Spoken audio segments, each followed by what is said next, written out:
Hello, कैसे हैं आप लोग। तो आज भी आप बहुत अच्छे होंगे और मेरी अपने टॉपिक का इंतज़ार कर रहे होंगे और मेरा भी इंतज़ार कर रहे होंगे।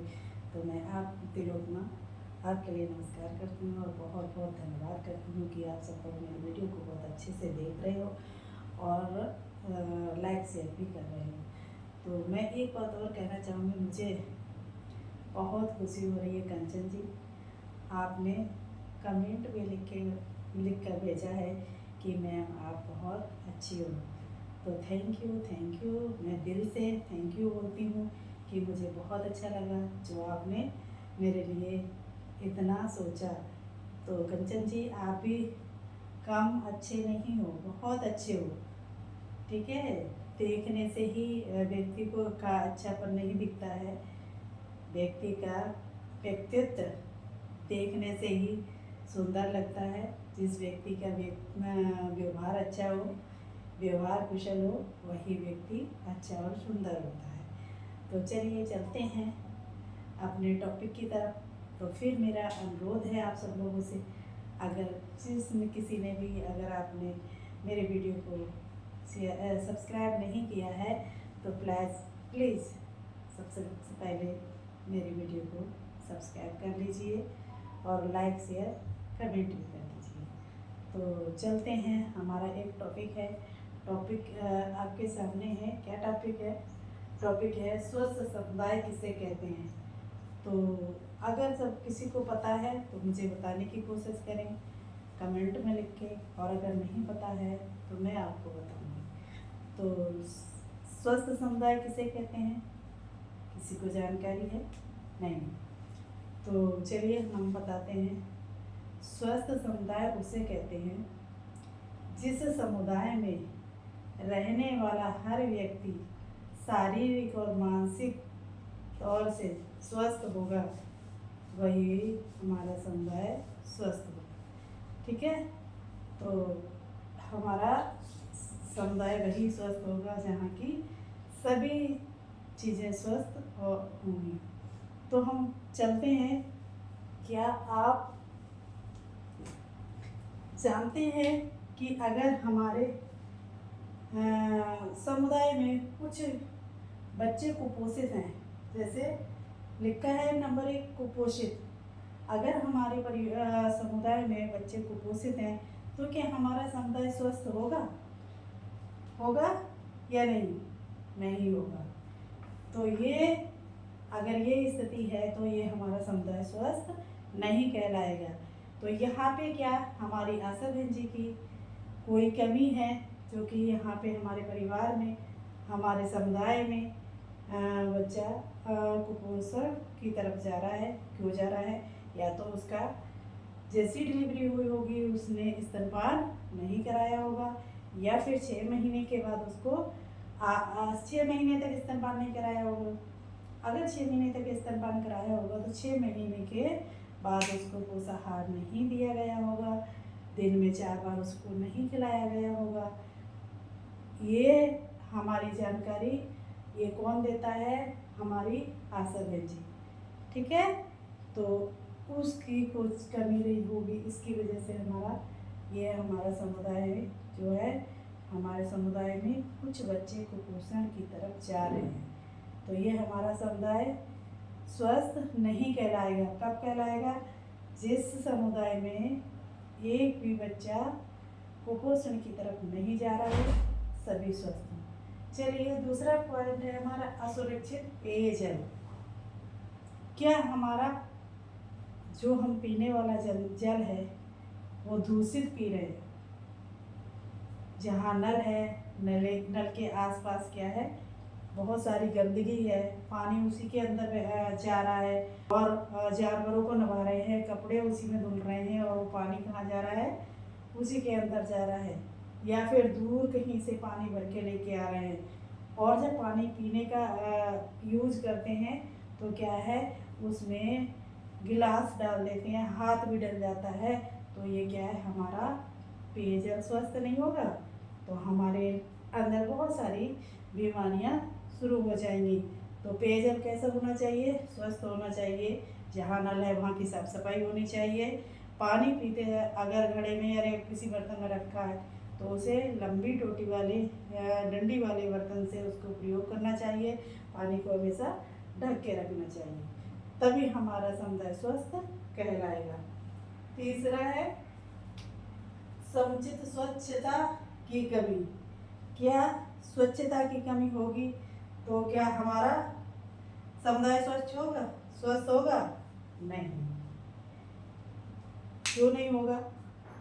क्योंकि अगर स्वच्छता नहीं है तो क्या वहाँ बहुत सारी मक्खियाँ लगेंगी, मक्खियाँ होंगी, बैक्टीरिया उत्पन्न हो जाएंगे। जैसे कहीं है कहीं मल त्याग दिया, बच्चा मल त्याग रहा है और वहीं पे वो खुला हुआ पड़ा है, वहाँ पे मक्खी बैठेंगी और वही उनके भोजन में बैठ जाएंगे। या फिर कहीं कूड़ा कचरा पड़ा हुआ है और वहाँ से मक्खी हैं मच्छर हैं वो हमारे घर पे आएंगे और हमारे मच्छर हमें काटेंगे तो हमें मलेरिया हो जाएगा। ऐसी समस्या हमारे समुदाय में होने लगेगी तो हम इस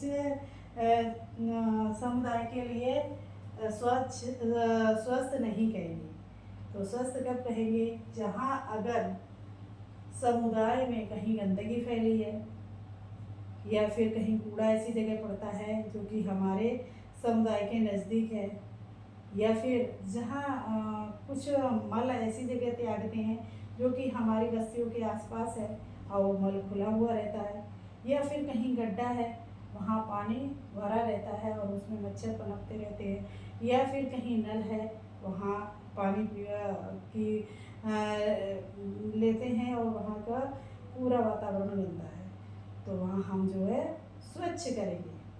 जो कमियां हैं उसे स्वच्छ करेंगे, उस तभी हमारा समुदाय स्वच्छ रह सकता है। चौथा है गर्भावस्था की समस्या और इन दौरान भली भांति देखभाल की कमी के कारण मात्र मृत्यु का होना। अगर ये स्थिति हमारे समुदाय में आ रही है तो क्या हमारा समुदाय स्वस्थ कहलाएगा? नहीं कहलाएगा,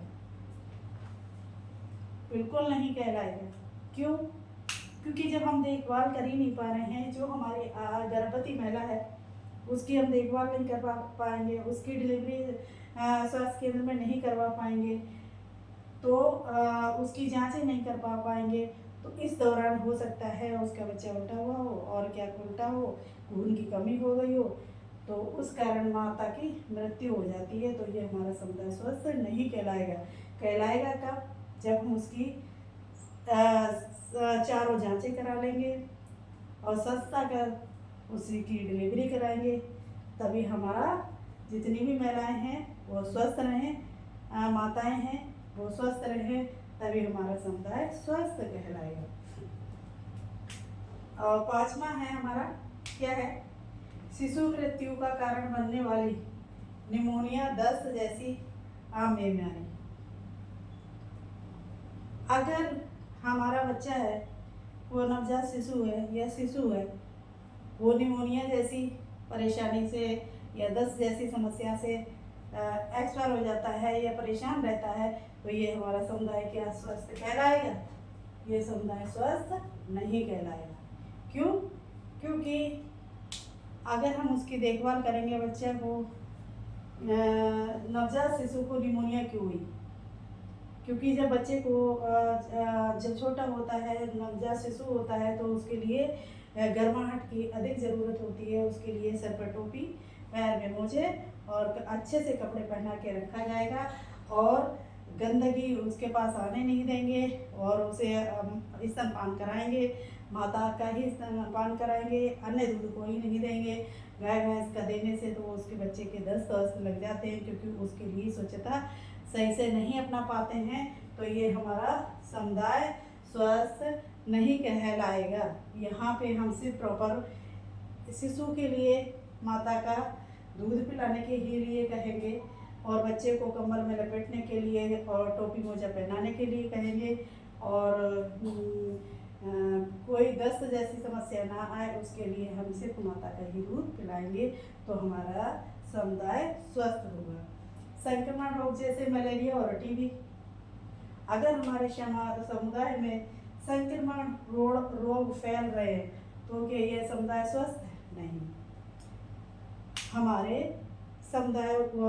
समुदाय वही स्वस्थ होगा जहाँ पे कोई भी संक्रमण रोग ना हो, मलेरिया और टीबी जैसी समस्या ना हो। ये कब होगी ये समस्या? जब दूर होगी जब हमारे जो क्या कहते हैं संक्रमण रोग जैसे मलेरिया और टीबी, वहाँ हम साफ सफाई रखेंगे, हमारे यहाँ पे कोई कुपोषित नहीं होगा, कोई कमज़ोर नहीं होगा, कोई बच्चा कोई बैक्टीरिया नहीं होंगे, तो वहाँ टीबी जैसे संक्रामक रोग नहीं पनपेंगे, तो हमारा समुदाय स्वस्थ कहलाएगा। आगे है गरीबी, मदिरापान, पढ़े लिखे नहीं होना, कम उम्र में शादी करना। अगर ये स्थिति है हमारे समुदाय की, तो क्या हमारा समुदाय स्वस्थ कहलाएगा? नहीं, ये समुदाय हमारा स्वस्थ नहीं कहलाएगा।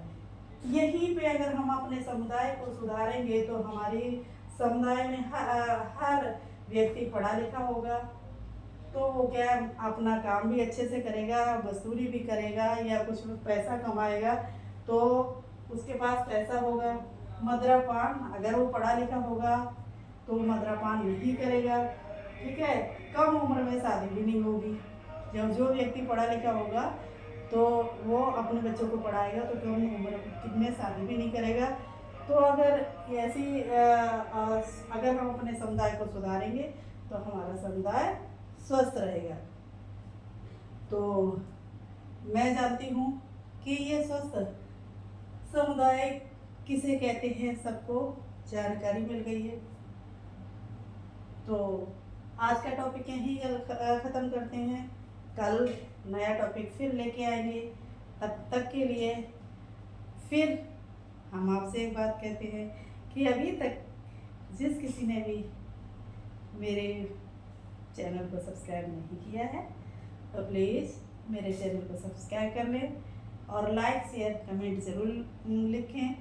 कुछ भी अगर आपको वीडियो में कोई कमी लग रही है, मैं आपको समझाने में कोई समस्या आ रही है, या फिर आपको कुछ भी छोटी मोटी भी अगर समस्या आपको दिख रही है, तो आप प्लीज़ कमेंट में लिख के भेजें। उससे क्या है, मैं उसका सुधार करूँगी और आने वाले समय में वीडियो अच्छी बनेगी और आप तक लेके आऊँगी। तो स्वस्थ रहिए और मस्त रहिए। तो हम विदा लेते हैं, बाय बाय।